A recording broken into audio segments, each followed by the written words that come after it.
What's up mga tol? Ah, Update ko pala ngayon, araw na ito. Dito sa amin mga tol, baha na naman mga tol. Ito mga tol, oh. Yung tubig dito tol, mataas tol. Dahil kasi sa mayroong LP dito sa Mindanao. Tatlong araw mga tol, ulan, walang tigil ang ulan. So naging resulta, baha. Ito mga tol, oh. Pati itong munting bahay ko, nakataas pa ito mga tol, pero napasukan pa rin ng tubig mga tol. Ito mga tol, oh. Itong pasukan ng tubig ang bahay namin mga tol. So mahirap pag ganito mga tol, ang laki ng tubig, baha. Update ko pala kayo sa aking mga alaga, mga manok. Kawawa yung mga manok ko mga tol, lalong lalo na yung mga sisyo. Kasi yung kulungan nila naabutan ng baha. Kaya ang ginawa ko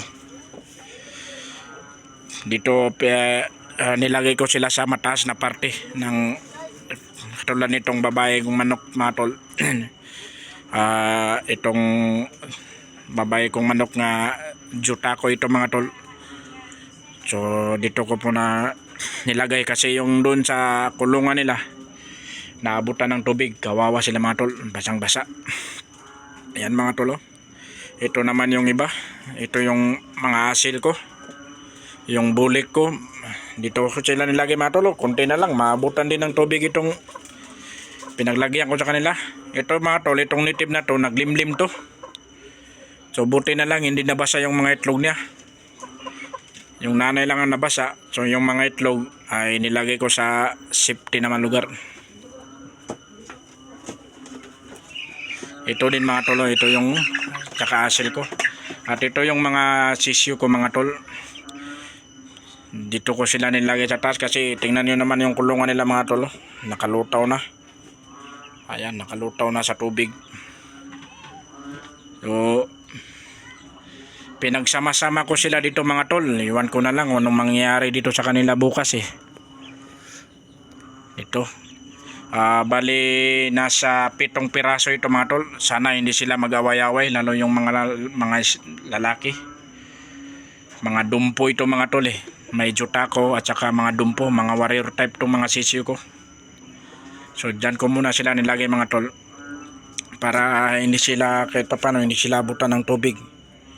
Sana hindi pa to lumaki itong tubig mga tol, kasi iwan ko na lang kung saan ko sila ilalagay pag lumaki pa ito. Yan mga tol, oh. Yun. Malaki na yan. So ito yung sa bahagi ng kwarto namin mga tol. So tingnan niyo naman mga tol, konti na lang abutan na. Grabe talaga yung tubig mga tol eh. Na malapit lang kami sa ilog mga tol. So malaki yung, sobrang laki ng tubig. Umapaw na talaga sa ano, sa riprap. Kawawa, naawa ko sa, hindi ako naawa sa sarili ko mga tol, sa mga manok ko ako, sa aking mga manok ako naawa. Siguro pag umaga nito tatalon yan, mababasa na naman. Saka yung ibang sisiyo ko mga tol nga mga dumpotay at saka native. Ito mga tol, oh. Samo bloodline Pama. Ito mga tol, oh. Diyan ko yan kinulong. So tingnan niyo naman, abot pa rin ang tubig. So nilagay ko muna dyan sa taas kahit papano ay magiging safety sila. Samo Pama ito mga tol, bloodline Samo Pama. At yung ibang sisiyo ko mga tol, dito ko muna nilagay mga tol. Ayan mga tol, oh. Yan mga sisiyo, mga yung dalawa dyan dumputay. At saka may mga sisiyo na native yan. So kahit maliit na pinalagyan ko sila eh, okay lang yan. Importante ma-safety sila sa tubig. Kasi kawawa naman sila kung hindi natin sila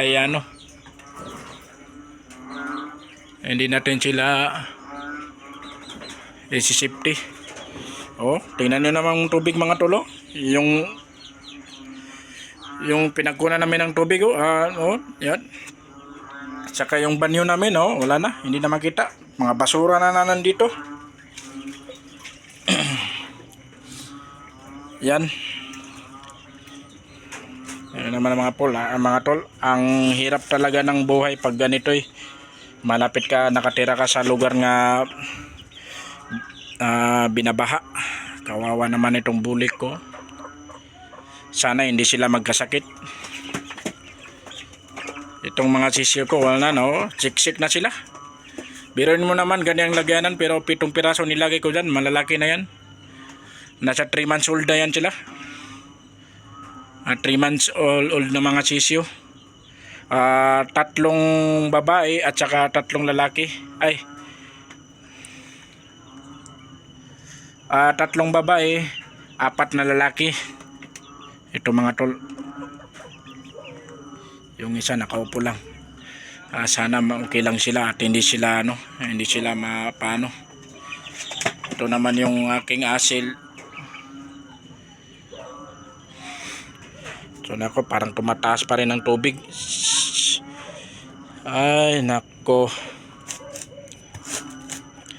Tama na sana. Yan mga tolo. So yun mga tol, parang pispa na itong lugar namin mga tol. Yun. Kulang na lang isda para maging pispan.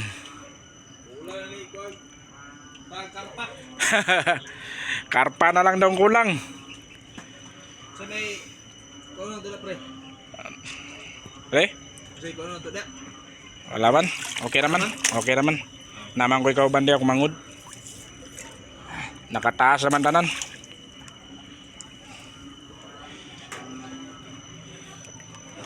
Bintana oh. Gani oh. Kataas naman. Pag-asa ng diya sa kwarto kay tulo na lang kadangaw ba?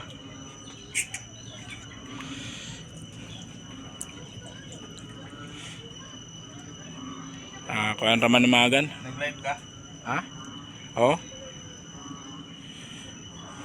Ilab na ko na kay para makita nilang sitwasyon na to diri ba.